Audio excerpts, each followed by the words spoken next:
Good morning everyone. बेटा आज हम डिस्कस करेंगे insert a node in the linked list. हम बेटा किसी भी नोड को लिंक्ड लिस्ट में 3 वेज से इंसर्ट कर सकते हैं। Very first way is insert a node at the beginning of the linked list, insert a node at the ending of the linked list and third one is insert a node at a specific position in the linked list. So सबसे पहले बेटा हम discuss करेंगे insert a node at the beginning of the linked list. तो बेटा देखिए, suppose हमारे पास 3 नोड्स हैं, node 1, node 2 and node 3। Node 1 की जो इन्फो पार्ट है that is 1 and this is the link part of node 1, right. So node 1 का जो लिंक पार्ट है वो किसको रेफर कर रहा है? नोड 2 को। नोड 2 का जो इन्फो पार्ट है दैट इज़ 2 एंड इसका लिंक पार्ट किसको रेफर कर रहा है? नोड 3 को। एंड नोड 3 का जो लिंक पार्ट है दैट इज़ नल।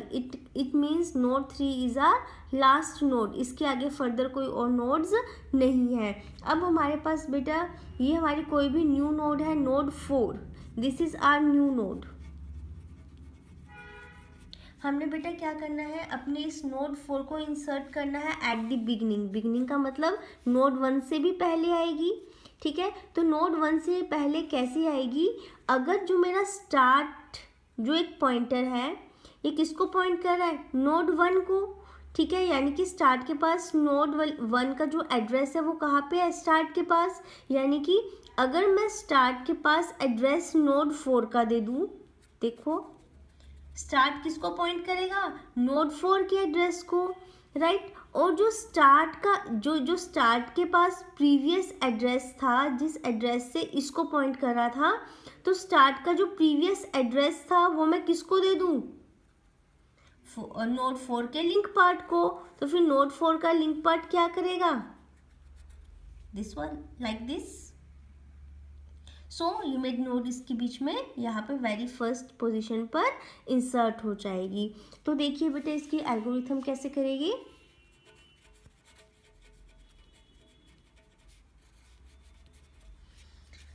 एल्गोरिथम में बेटा सबसे पहले हम लोग अवेलेबल स्पेस देखेंगे कि हमारे पास मेमोरी के अंदर स्पेस अवेलेबल है भी या नहीं न्यू नोड के लिए, राइट। सो देखिए सबसे पहले मैं चेक करूँगी if avail is the available space in the memory.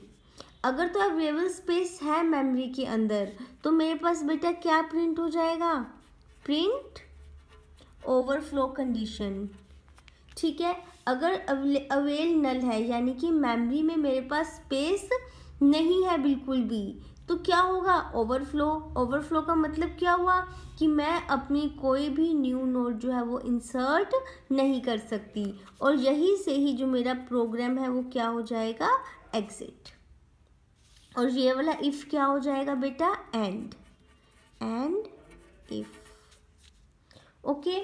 Else part क्या होगा कि मेरी ओवरफ्लो की कंडीशन नहीं है, इट मीन्स मैं नोड इंसर्ट कर सकती हूँ। अवेल जो है वो एम्प्टी स्पेस है, राइट। तो बेटा मैंने क्या करना है, जो अवेल मेरा खाली स्पेस है वो मुझे किसको प्रोवाइड करवाना है?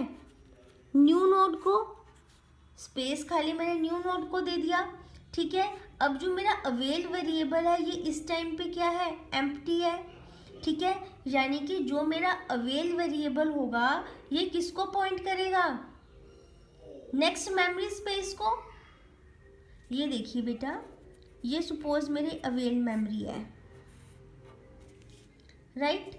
ये एम्प्टी पड़ा है मेरा मेमोरी के अंदर अवेल स्पेस। अब मैंने क्या किया, इस वाले अवेल जो स्पेस खाली था वो मैंने ये वाला अवेल किसको प्रोवाइड करवा दिया? न्यू नोड को। न्यू नोड क्या है मेरी? नोड 4। यानी कि ये जो खाली स्पेस था ये किसको मिल गया? अब नोड 4 को, राइट। अब ये स्पेस तो नोड 4 का हो गया। अब अगर इन फ्यूचर मुझे और नोड्स इंसर्ट करनी है, नोड 5, नोड 6, नोड 7, तो उसके लिए भी तो मुझे मेमोरी में स्पेस देखना पड़ेगा। यानी कि ये वाला जो अवेल स्पेस है, जब इसने अपना जो एम्प्टी स्पेस था वो नोड 4 को दे दिया, न्यू नोड को दे दिया, अब ये वाला अवेल क्या करेगा? नेक्स्ट मेमोरी लोकेशन को पॉइंट करेगा देखने के लिए कि वो एम्प्टी है या नहीं है, मेमोरी फुल तो नहीं हो गई, ये कौन देखेगा, अवेल। सो बेटा अब मैं यहाँ पे क्या करूँगी, जब अवेल मैंने न्यू नोड को प्रोवाइड करवा दिया तो मुझे अब क्या देखना पड़ेगा, जो मेरा अवेल का जो नेक्स्ट पार्ट है, नेक्स्ट पॉइंटर है, वो एम्प्टी है या नहीं है, जो नेक्स्ट एड्रेस है मेमोरी के अंदर वो एम्प्टी है या नहीं है, इट मीन्स मेमोरी स्पेस है या नहीं है। तो वो किस में जाएगा, मेमोरी स्पेस, अवेल में, राइट। फिर दोबारा से ये चेक होगा, अगर अवेल नल है तो ओवरफ्लो प्रिंट हो जाएगा, अगर अवेल नल नहीं है तो जो भी न्यू नोड होगा वो किसको मिल जाएगा, अवेल को। जो भी अवेलेबल स्पेस होगा वो किसको मिलेगा, न्यू नोड को, राइट बेटा। अब देखिए, अब मेरे जो न्यू नोड है इसमें मुझे कोई ना कोई डाटा भी तो एंटर करना है, ठीक है। सो अभी तो मेरी एम्प्टी न्यू नोड को मैंने स्पेस दिया है अवेल से, अब मेरे को उसके अंदर क्या डालना है बेटा, कोई ना कोई डाटा, कोई ना कोई नंबर डालना है, ठीक है। नंबर डाल दिया मैंने, सपोज ये जो मेरी न्यू नोड थी नोड 4, यहाँ पे मैंने इसका इन्फो पार्ट दिया, डाटा पार्ट दिया, दैट इज 4, जो नंबर था कोई भी, ठीक है। उसके बाद मुझे क्या करना है बेटा, जो मेरी न्यू नोड है, ठीक है, न्यू नोड का जो नेक्स्ट पार्ट होगा, न्यू नोड का, यहाँ से देखिए न्यू नोड का जो नेक्स्ट पार्ट है, दिस इज द नेक्स्ट और link part of new node, ठीक है। ये किसको पॉइंट कर रहा है, स्टार्ट को, स्टार्ट जिसको स्टार्ट के पास जो एड्रेस है, पॉइंटर है, ये उसको पॉइंट करेगा, तभी नोड 1 को पॉइंट कर सकेगा ना ये यहाँ से, ठीक है। सो इसका जो नेक्स्ट है वो किसको पॉइंट करेगा, स्टार्ट को, राइट। अभी जस्ट हमारा ये काम हुआ है, ये मेरा स्टार्ट था, स्टार्ट नोड 1 को पॉइंट कर रहा है, नोड 1 नोड 2 को, और नोड 2 किसको पॉइंट कर रहा है, नोड 3 को, और नोड 3 लास्ट में क्या है बेटा, नल, ठीक है। अब मैंने क्या किया, ये जो अवेल से मेरे पास नोड 4 का स्पेस मिला है, नोड 4 को, ठीक है, मैंने इस लाइन से क्या किया, जो मेरे नोड 4 न्यू नोड का नेक्स्ट पार्ट है, स्टार्ट को किस में डाल दिया, न्यू नोड के नेक्स्ट पार्ट में, ठीक है। सपोज इस नोड 1 का मेमोरी एड्रेस था 1000, इसका है 2000, ये 3000 मेमोरी स्पेस पे है और ये 4000 मेमोरी स्पेस पे है, यानी कि इस स्टार्ट के पास इस टाइम पे क्या होगा, 1000 memory space, sorry 1000 memory address, right. So अब ये 1000 मुझे कहाँ डालना है, इसके नेक्स्ट पार्ट में, तभी ये ऐसे रेफर कर पाएगा नोड 1 को, राइट। सो यही काम किया है, जो मेरा स्टार्ट है वो मैंने किस में डाल दिया, न्यू नोड के नेक्स्ट में, राइट। अब मैंने क्या करना है बेटा, जो मेरा न्यू नोड है, जो मेरा न्यू नोड है, अब ये लिंक तो यहाँ से ब्रेक हो गया, ये लिंक यहाँ से ब्रेक हो गया, क्यों, क्योंकि जो स्टार्ट का 1000 था वो मैंने इसको दे दिया, पॉइंटर जो एड्रेस था, ठीक है। अब स्टार्ट क्या हो गया, इस टाइम पे एम्प्टी हो गया, अब स्टार्ट किसको पॉइंट करेगा, इस वाले न्यू नोड को। So new node start equals new node, तो स्टार्ट किसको इस टाइम पे पॉइंट करेगा, न्यू नोड को, यानी कि स्टार्ट न्यू नोड का मतलब क्या हो, न्यू नोड का एड्रेस क्या है 4000, तो स्टार्ट को मैंने क्या दे दिया, न्यू नोड का एड्रेस, दैट मीन्स 4000 की वैल्यू मैंने कहाँ असाइन कर दी, स्टार्ट को, ठीक है बेटा। बस हमारा एक न्यू नोड इंसर्ट हो गया और यहाँ से मेरा जो प्रोग्राम था वो एग्जिट हो जाएगा, ठीक है, वेरी इजी, ओके। सो बेटा अब जो मेरा सेकंड केस है that is insert a node at the ending of the linked list, वो कैसे करेंगे, पहले हम कंसेप्ट अंडरस्टैंड करते हैं बेटा, इस चीज़ का कंसेप्ट क्या है। Suppose this is my start point, this is our node 1, this is our node 2 and this is a node 3, 3 is the last node, that's why हमने यहाँ पे बेटा नल पॉइंटर यूज किया है, राइट। अब सपोज ये मेरे पास नोड 4 है, ये मेरी न्यू नोड है, राइट। न्यू नोड मुझे कहाँ इंसर्ट करनी है अब? In the ending portion, in the end of the linked list, right. So ये कहाँ पे जाएगी? एंड पे जानी चाहिए, यहाँ पे आनी चाहिए। यहाँ पे आने के लिए सबसे पहली कंडीशन इसकी क्या होगी कि इसको नल होना चाहिए, क्योंकि लास्ट नोड जो भी हमारी लिंक लिस्ट का होता है उसका लिंक पार्ट कैसा होता है? नल होता है। अनदर थिंग, ये जो मेरी एग्जिस्टिंग लिस्ट में ये जो नल पॉइंटर है, ठीक है, लास्ट नोड का जो नल पॉइंटर है, अब यहाँ पे क्या होना चाहिए? Address of new node. यहाँ पे मेरे पास न्यू नोड का एड्रेस होना चाहिए, तभी ये न्यू नोड का यहाँ एड्रेस होगा। न्यू नोड के एड्रेस को नोड 3 क्या करेगा? पॉइंट करेगा यहाँ से ऐसे, और ये क्या है मेरे पास? नल पॉइंटर, तभी ये यहाँ पे आके एडजस्ट हो पाएगा, ठीक है। सो देखिए इसकी एल्गो हम कैसे डिज़ाइन करेंगे।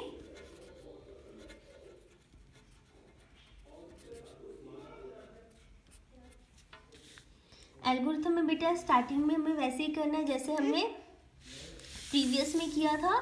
सबसे पहले हम अवेलेबल स्पेस देखेंगे कि न्यू नोड के लिए अवेलेबल स्पेस मेमोरी में है भी या नहीं है, ठीक है। सो देखिए सबसे पहले हमें क्या देखना है? Avail space in memory. If avail equals null, अगर तो अवेल नल है तो मुझे क्या प्रिंट करना है? Overflow, right. और फिर मैं प्रोग्राम से एग्जिट कर जाऊंगी और ये वाले इफ को क्या कर दूंगी? मैं एंड कर दूंगी, राइट। अगर अवेलेबल स्पेस नल नहीं है, यानी कि कोई ना कोई स्पेस है, तो मुझे क्या करना है? न्यू नोड को क्या प्रोवाइड करवाना है? Available space. न्यू नोड को मैंने यहाँ से अवेलेबल स्पेस जो था वो प्रोवाइड करवा दिया, ठीक है। अब मैंने क्या करना है? अब मैंने क्या करना है? अवेल को नेक्स्ट, ये प्रीवियस स्टेप है कि जो मेरा स्पेस अवेलेबल है उसको मैंने नेक्स्ट पॉइंटर असाइन कर दिया अवेलेबल स्पेस का, राइट। अब मैं इसके बाद क्या करना है बेटा? प्रीवियस स्टेप्स ही है। अब जो मेरी न्यू नोड आ गई है, न्यू नोड का मैंने क्या करना है? डाटा पार्ट करना है। न्यू नोड के डाटा में मैंने कोई ना कोई नंबर डाल दिया, ठीक है। ये प्रीवियस वाला ही चल रहा है। फिर क्या करना है? मैंने न्यू नोड का जो नेक्स्ट पार्ट है, अब देखिए एंडिंग में इंसर्ट करना है। न्यू नोड के डाटा पार्ट में पहले मैंने इन्फो डाल दी, नंबर डाल दिया, ठीक है। अब मैंने न्यू नोड के नेक्स्ट पार्ट में क्या डालना है बेटा? इसमें नल, तभी वो लास्ट नोड बनेगा बेटा मेरे पास, राइट। अब मैंने क्या करना है? अब इसमें ट्रैवर्सिंग स्टार्ट करनी है बेटा, हमें ट्रैवर्सिंग स्टार्ट करेंगे। ट्रैवर्सिंग के लिए जो प्रीवियस हमारी वीडियो थी, ट्रैवर्सिंग ऑफ SLL, ठीक है, वो बेटा आपको पहले उसको रीड आउट करना है, तभी आप ट्रैवर्सिंग कंसेप्ट जो है वो अच्छे से अंडरस्टैंड कर पाओगे, ओके। सो अब ट्रैवर्सिंग इसमें हम स्टार्ट कर रहे हैं। सबसे पहले बेटा मैंने PTR इक्वल स्टार्ट किया। ये ट्रैवर्सिंग वाली एल्गो हम यहाँ फॉलो कर रहे हैं बेटा। इस कंसेप्ट को अच्छे से समझने के लिए आपको ट्रैवर्सिंग वाला जो वीडियो है वो पहले देखना पड़ेगा, ठीक है। सो जिन बच्चों ने पहले से देखा हुआ है उनको ये ईजिली समझ आ जाएगा कंसेप्ट। अब मैंने बेटा पॉइंटर लिया स्टार्ट, यानी कि मुझे स्टार्टिंग से ट्रैवर्स करना है। मेरा PTR है यहाँ पे, ठीक है। अब मैंने वाइल लूप लगाया बेटा। वाइल लूप में मैंने क्या किया? जो मेरा PTR का नेक्स्ट पार्ट है वो कब तक एग्जीक्यूट हो? जब तक PTR का नेक्स्ट पार्ट नल नहीं होता, तब तक जो मेरा PTR है वो नेक्स्ट नोड पर जाता रहे। तो कैसे जाएगा वो PTR? जब तक मेरा नल नहीं होता तब तक मुझे PTR को नेक्स्ट नोड पर लेकर जाना है, वो इससे होगा, ठीक है। सो देखिए पीटीआर स्टार्टिंग में मेरा ये है, स्टार्ट है, पीटीआर स्टार्टिंग में स्टार्ट है। फिर जब तक पीटीआर का जो नेक्स्ट है वो नल नहीं होता तब तक मुझे अपनी ट्रैवर्सिंग करनी है। फिर PTR equals to PTR of next. अब देखिए पीटीआर यहाँ पे था, फिर PTR equals to PTR of next यहाँ गया। पीटीआर अब मेरा इस पोर्शन पे आ गया है पीटीआर, ठीक है। फिर पीटीआर का नेक्स्ट इस पर आएगा, यहाँ आ गया मेरा पीटीआर। फिर पीटीआर का नेक्स्ट, फिर पीटीआर बेटा मेरा इस पोर्शन पे आएगा। अब पीटीआर का नेक्स्ट क्या है, नल है, यानी कि वाइल कंडीशन क्या हो गई, फॉल्स हो गई। अब यहाँ से बाहर आएगा, लूप से बाहर आ जाएगा कंट्रोल हमारा, ठीक है। अब मुझे क्या करना है, लास्ट में जो मेरा पीटीआर का नेक्स्ट पोर्शन है उसमें मुझे क्या इंसर्ट करना है, कौन सा एड्रेस देना है, न्यू नोड का। यानी कि जैसे ही मेरा एग्जिस्टिंग नोड नोड 3 तक आएगा, पीटीआर का जो नेक्स्ट पोर्शन था वो क्या यहाँ पे मिल गया, मुझे नल मिल गया, यानी कि मेरी ट्रैवर्सिंग क्या हो जाएगी, स्टॉप हो जाएगी, कंट्रोल मेरा लूप से बाहर आ जाएगा। और पीटीआर का जो नेक्स्ट पोर्शन था उसमें मैंने क्या डाल दिया, न्यू नोड, यानी कि पीटीआर का जो नेक्स्ट, ये जो नल पॉइंटर पहले जहाँ पे था वहाँ पे मैंने क्या डाल दिया, न्यू नोड का एड्रेस डाल दिया। यानी कि अब ये किसको पॉइंट करेगा, न्यू नोड को, ठीक है। और न्यू नोड में नल पॉइंटर तो मैंने पहले से ही डाल दिया था, यहाँ पे देखो न्यू नोड का जो नेक्स्ट है उसमें नल पहले से ही डाला हुआ था। यानी कि अब जो नोड 3 है, 3 का जो लिंक पार्ट है उसमें क्या आ गया, एड्रेस ऑफ न्यू नोड। तो यानी कि यहाँ से किसको पॉइंट करेगा, वो न्यू नोड को। और न्यू नोड हमारी क्या होगी, लास्ट नोड, क्योंकि यहाँ पे नल पॉइंटर है, ठीक है। सो हमारी एल्गो क्या हो गई, कंप्लीट हो गई। और यहाँ से हम क्या कर देंगे, अपने प्रोग्राम को एग्जिट। ओके बेटा, सो हमारी ये थी insert a node eight ending of the linked list. Hope you understand. अब बेटा हम अपने नेक्स्ट वीडियो में पढ़ेंगे insert a node at a specific position in the linked list. Okay, thank you.